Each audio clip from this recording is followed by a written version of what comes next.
పెందోట మాటకు స్వాగతం.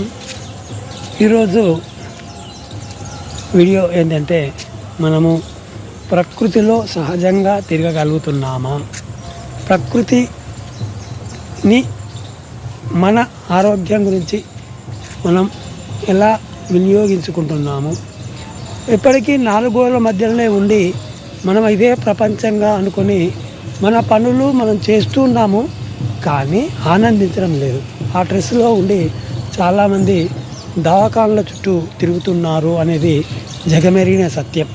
కాబట్టి అలా కాకుండా ఉండాలి అంటే ప్రతిరోజు సాయంత్రము లేదా ఉదయము ఇలా ఎండలో ఎంత మంచిగా చూడండి, వాతావరణం ఆహ్లాదకరంగా, ఎలాంటి శబ్దాలు లేకుండా నిశ్శబ్దంగా ప్రకృతి అందాలు కూడా చూస్తూ ఉన్న కొద్దీ మనకు చూడబుద్ధి అవుతుంది.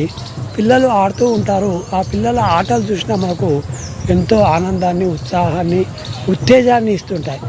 వారి నిష్కల్మషమైన ఆటలను చూస్తుంటే మనకు ఎంతో బాగుంటుంది. కాబట్టి ఈ చెట్లు, ఆ పిట్టలు, ఆ పిల్లలు, ఈ మూడు కాంబినేషన్ మనకు ఎంతో ఆనందాన్ని ఇస్తాయి. చూడండి, పక్షులు అప్పుడు ఎంత మంచిగా వస్తున్నాయో. అలాంటి చిన్న పిట్టలు వాటికి ఏముందని అంత సంతోషంగా ఉంటాయి, ఏం సాధించాయని సంతోషంగా ఉంటాయి. కాబట్టి మనం కూడా సాధించింది చాలా వరకు సాధించారు. మన లక్ష్యం మనం చేరుకున్నాము, గమ్యాన్ని చేరుకున్నాము, లక్ష్యాన్ని నెరవేర్చుకున్నారు, అంతో ఇంతో సాధించి ఆనందంగా ఉన్నారు. కానీ ఆరోగ్యంగా ఉండాలి అంటే మనము